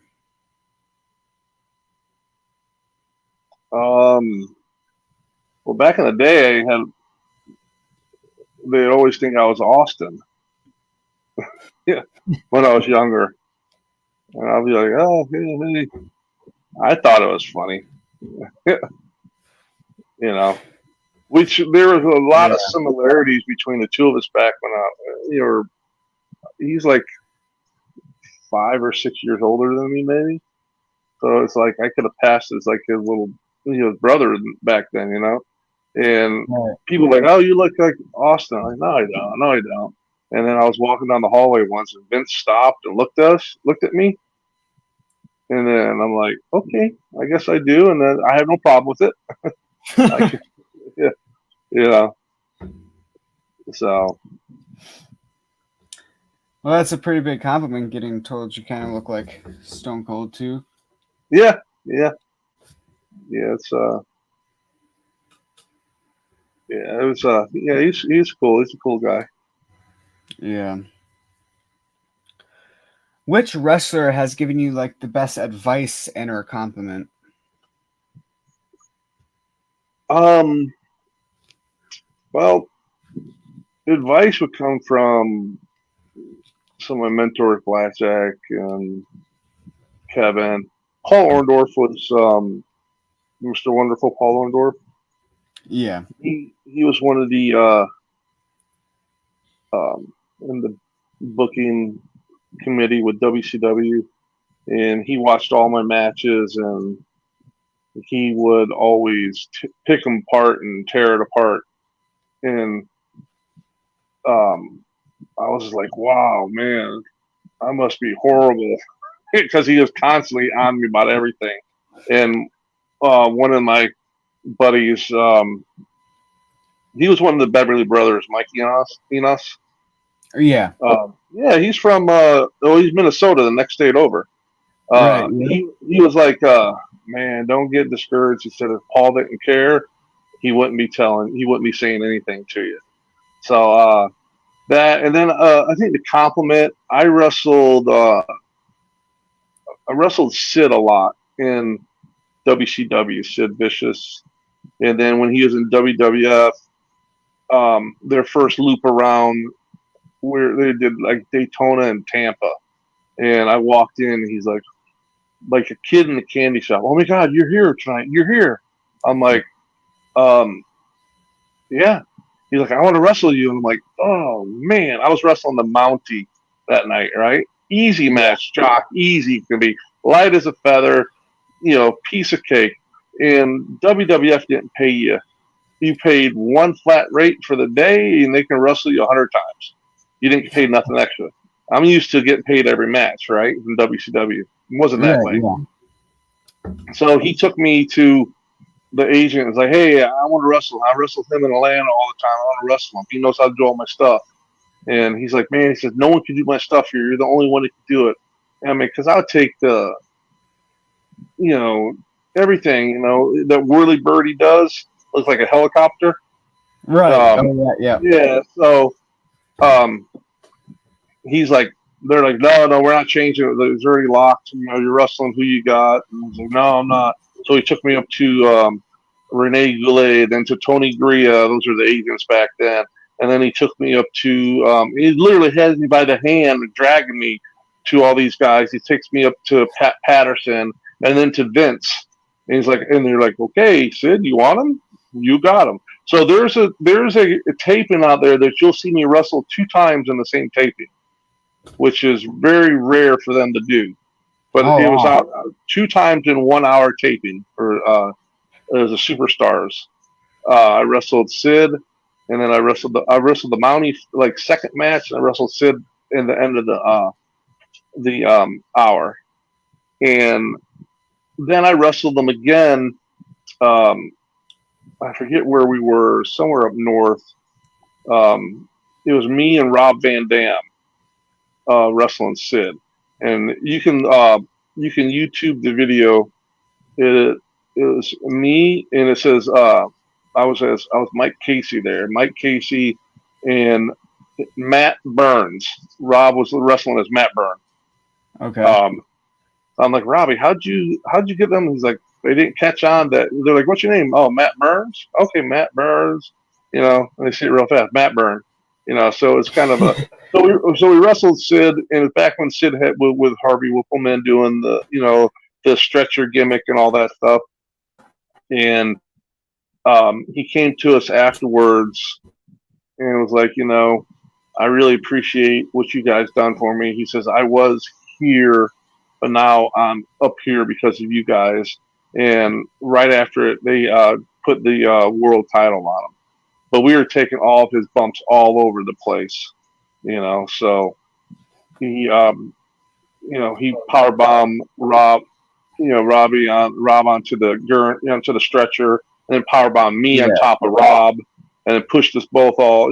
So, but he afterwards he came up and gave us. I think it was like he said, I know it's not much, but I just wanted to show you my appreciation. I think he gave us like $20 or $50 each. Here, buy yourself dinner on me tonight. I really appreciate it.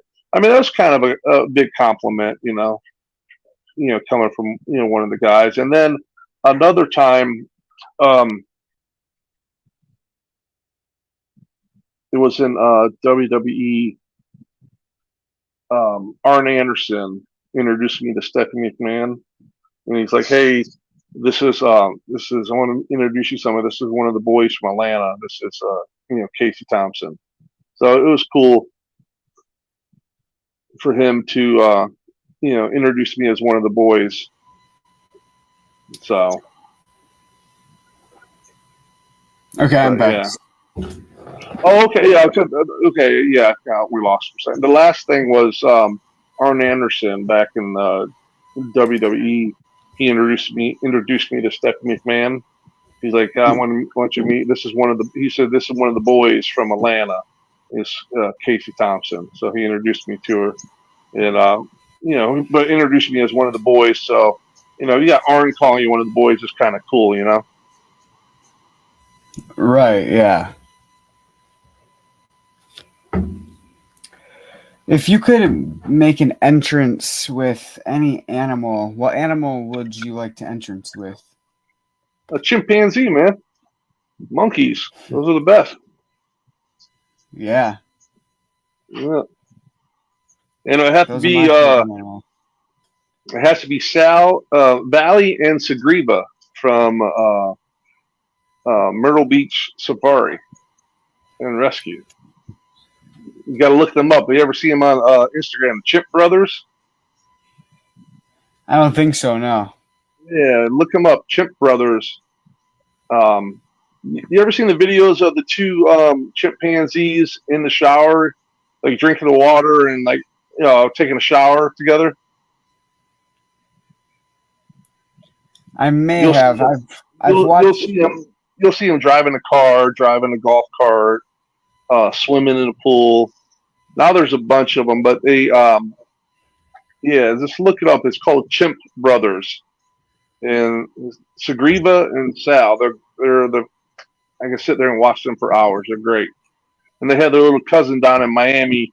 His name is Sagriba. Okay. Yeah, I know the whole family. Yeah. Yeah, my favorite animals are monkeys. It's been my favorite animal for a long time now. So.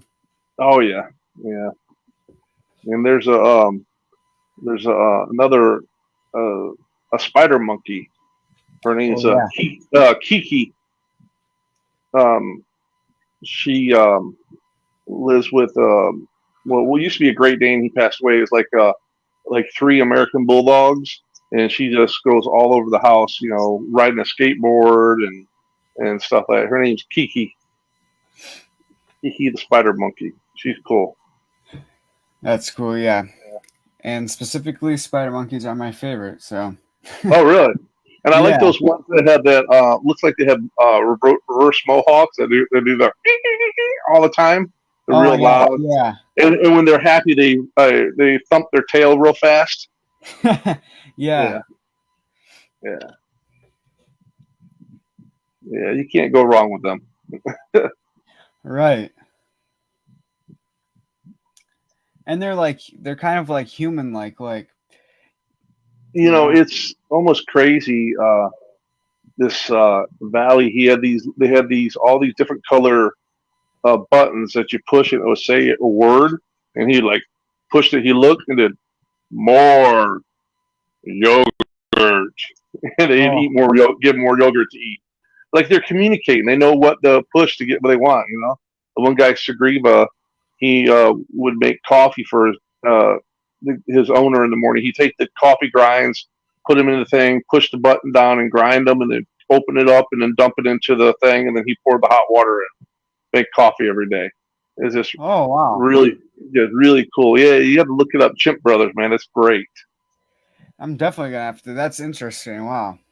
Oh yeah, yeah. Hey, did you watch? Have you watched that show on Max called Crazy Chimp? It was like 4 or 5 episodes for season one, where there's a lady that raised chimpanzees, and she stole. PETA came in to close them down, and she stole one of the chimps. And it just came out. It just finished the series. It's on Max. It's called Crazy Chimp. It's bizarre. Yeah, I don't think I have because I don't think I have Max. Oh yeah, it's really cool. The stuff they do and everything, but Right. they can be vicious too. They're And super crazy strong. yep, there's some stories of them killing people and stuff too. So Oh, ripping their faces off and yeah, yeah, everything. Even the spider monkeys, they're like they can snap your finger, break your bones. They're like super strong. really. Yeah, yep. I thought those were just like the bigger monkeys, but I didn't know the No, little ones. no, they're all. I was talking to the lady who owns Kiki. She was a Division 1 athlete in college and everything, and we were talking back and forth years ago. And she's like, "Oh yeah, they're crazy, crazy strong. They Wow. can jump like 20 foot up in the air. The stuff they can pick up and do is just really, you know, mind-boggling." Right. Yeah, I remember a time at the zoo, I found Cheez-Its crumb by the tree, and I like right next to the monkeys, kind of. So I picked up the Cheez-Its. I was feeding it to the monkey. He was sticking his hand out of the cage, grabbing them, eating them, and then he kept wanting more and more. Hmm. I like where they'll like uh you can see some of the videos like there's a gorilla that came over and was like doing like and wanted to see the lady had a stroller, wanted to see the baby in the stroller, Oh, I through the seen that glass. video. And then they seen the gorilla go run away and come back pulling the baby girl, her little baby by the leg to show her baby. Right. You know, Yeah. yeah. Or the ones that'd be like oh no, yeah, I want that, and like but it's glass, but the gorilla knew where to go, and they could go all the way at the top, and there's a little slit up there, and they could slide it through to them, and he would tell them to communicate and tell them go up there and push it through there, and that's how he would get the little treat that they had. But yeah, they're crazy how close they are to human life. Wow. Yeah. It's awesome. Yeah, I've always dreamed of having one as a pet. Still do. Oh yeah.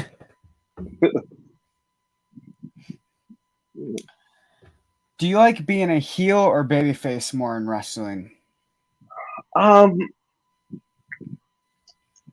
I like being a heel because you get to call the match, because you call your bumps. Generally speaking, at least back in the day, I'm sure nowadays everyone just collaborates, puts it all together. Um, I enjoy being a heel a lot. Also, a baby face too. Get the sympathy, sell all your merchandise. I mean, I can do either one. I enjoyed both of them. Yeah. But I think if you take away all the merchandise and all that, I'd rather be a heel. Yeah. Being able to control how people's emotions are is kind of cool. Getting them to get mad and yell at you and throw stuff at you. You kind of control them, make them do what you want is always fun. Right. Yep. How did you get the nickname Mr. Main Event, and where did that come from? Um, it was all we were doing like a little TV thing, and I was just like, just came up with it because it played off into an angle that I always thought I believed I should be in the main event, but they always put me second or third match, never in the main event. So I was always like Mr. Main Event, and it's just an angle that we played off of, something where I could get heat all the time. Yeah. Was there ever a time in your career you got kicked out of like a wrestling event that you were wrestling at? That no, I've never been kicked out of anywhere from that. That's good, yeah. Was there any times you've witnessed fans run out to the crowd or run out into the ring to like attack, like personally you, or have you just witnessed it happen before? Oh, I've had it happen a bunch of times to me. Yeah, one of them was in down South Florida for the FOW. The kid went to get into the ring, and the promoter was like, the guy Bobby Rogers, like, no, anyone but him, and went running to the ring because he knows that as soon as he entered the ring, I was going to kill the kid, which I did. And I, I just, I ended up just took him out and threw him out, and he fell on his head, and he got up crying and went away, and then left, and then came back and sit down, and I just was healing on him the whole time because he was crying and everything, and he ended up leaving crying, left again.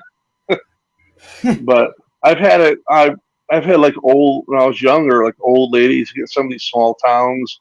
These old ladies with those big old yarn things, they stick you with them. Try to stab you, or stuff like that. I've had all that stuff happen. Wow. Yeah. Have you ever had like stalkers? Because I know some wrestlers talk about that they have like stalkers. Was that ever a problem for you? Yeah, a little bit here and there. Um, we being a heel, like over in Puerto Rico, we were driving in a car, and they took the lug nuts off our tire, loosened them all, so we were on the highway, and the tire went flying off the road and almost crashed and everything. Oh wow. Yeah, so stuff like that would happen on a regular basis, back in the day.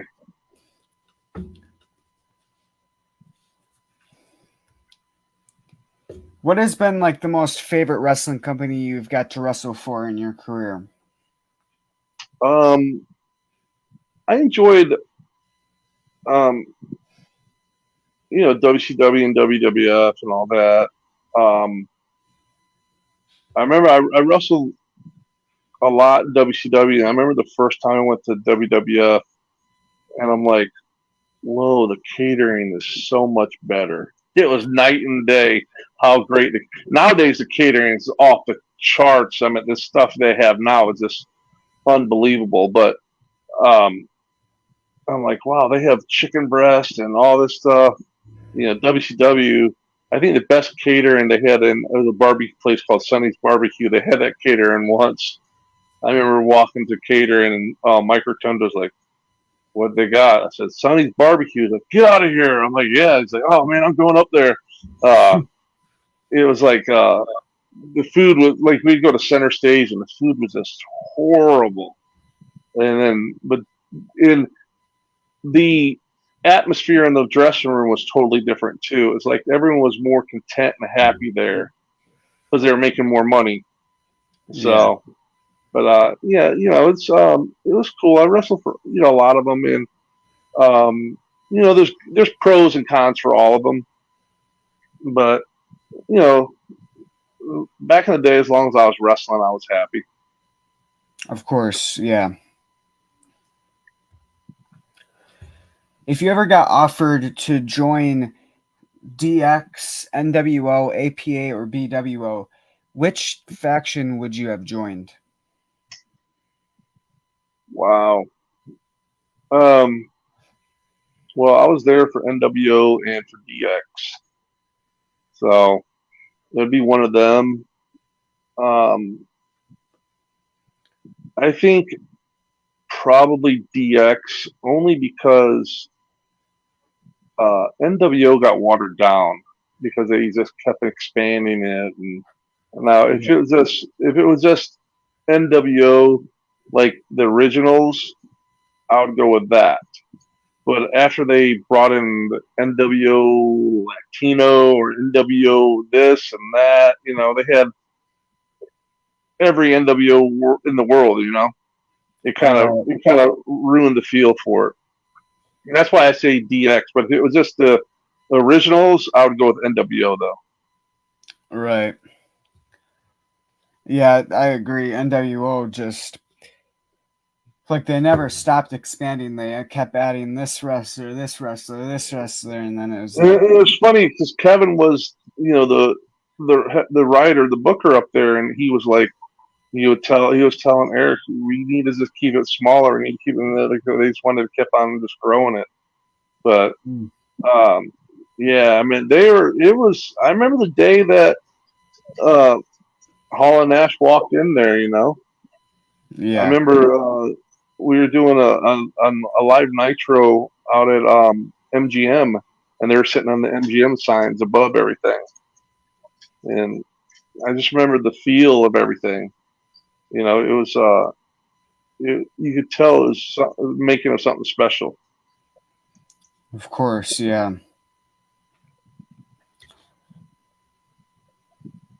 If you could have had any band or singer perform your theme song, who would you have want? Who would you want that to be? Um, Probably ACDC. Mm, yeah, that would have been good. Use what's it, Thunderstruck? Yeah, Yeah, you see that a lot. So yeah, that would be cool. yeah, because I know Kiss came to WCW and performed for the Yeah, I was Game there. Boy scoreboard. Yeah, yeah, I remember that. That You was were a there big for giant. that? Yeah, that was a big giant flop. But yeah, yeah. What was it like during that whole time? It was cool. I mean, they were just trying to do everything just to know keep up. So WWF would do something, they would do something. It was all see who could outdo each other. Yeah. What would you say has been like a least favorite wrestling move to receive? Least favorite, um, definitely a power bomb. I mean, especially when you get bombed by someone that's close to 7 foot tall, and you're like, Right. you're up there, and it seems like it takes so long because the whole time you're like, oh my gosh, giving him my body to do this, and it's going to hurt, and I know it's going to hurt, but I let him do it anyhow. What am I crazy? And this is what's going through your head while the move. It takes a split second to do, but it seems like it's like a lifetime, like it's 10 minutes. That's the stuff that's going through your head. Like, yep, this is going to hurt. It's going to feel like my insides are going to explode. You know. And WCW's rings were so hard. They were just so stiff. So when you got a big move like that, it's like, oh, you felt it for a couple days. Right. Yeah, because I know I did a couple things in the ring. Like I did like the basic stuff like taking bumps, running ropes, running turnbuckles, and just doing rolls and all that basic stuff. And the bumps the day after, I felt it and it kind of hurt. And Oh yeah, I know some of the wrestlers said that the ropes hurt, but I didn't. I didn't think the ropes hurt. Yeah, well, probably got to. You have the thing with the ropes are to hit them the right way. You're hitting them as hard as you can because you use them to propel yourself off. So you're putting 100% of your force into it. So, Yeah. um, and I'd always um, try to break the ring. So I would hit the corners, the turnbuckle so hard and try to pop it or break the ring, or hit the ropes and try to snap them, which was crazy because I'd probably end up half killing myself every time I did it. So I remember over in South America, I hit the ring, and all of a sudden I felt myself going. I'm ended up like in the third row with the ropes on my back, and I looked and I was like, oh no, the pole snapped in half, and it was coming down my head too. Oh, jeez. Yeah. So I've had rings completely collapse and fold up completely, like people underneath of them, and yeah, I've had all kinds of stuff. Not the WCW, WWF, but other shows, independents and stuff like that. You just try to break the ring, hit it hard as you can, and snap it. Try to hit the corner so hard that it snaps the turnbuckle underneath, or you can hit the corner so hard where you could make the ring move, and I would move it like 10 feet away from where it was originally, on purpose. Yeah. I know. I think I seen a match recently. Oh yeah, it was at the live at a wrestling show I just went to Saturday, October 5th, and two of the wrestlers that were wrestling, they kept moving the ring because they kept hitting every time like they hit the turnbuckles. The ring was moving so far, and they were hitting it so hard, and it was just moving and moving. It was crazy. Yeah, I would try to move it. If I had a ring that would do that, I would try to move it like I'd purposely try to move it way out of the way. Just just to just to pull a rib on them, you get them all mad. Right. So to finish off the interview, a couple more questions. What is one thing you would tell your wrestling fans? Um, wow, it's been a long journey, you know, but in the end, if it wasn't for the fans, there's no need for. There would never been a need for me to do what I was doing. So they're just a Mm-hmm. bigger part of the show as the talent is. Without the fans, there is no talent.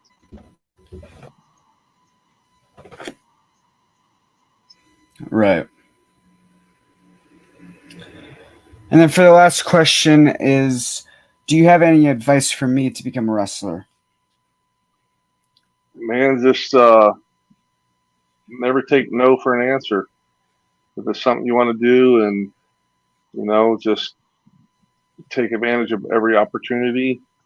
And sometimes you have to make your own opportunities. You got to be persistent and just keep on, um, striving to, make it happen. And a lot of times it's just being at the right place at the right time.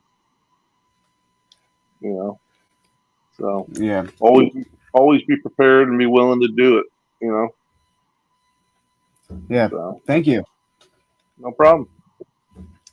And thank you for taking your time to do this interview. It was a pleasure to have you on here again. Oh, no problem. I appreciate it. Always. And good luck. Yeah. And I hope you have a good rest of your night. And again, thank you for coming on here. It was a pleasure. Thank you. Thank you.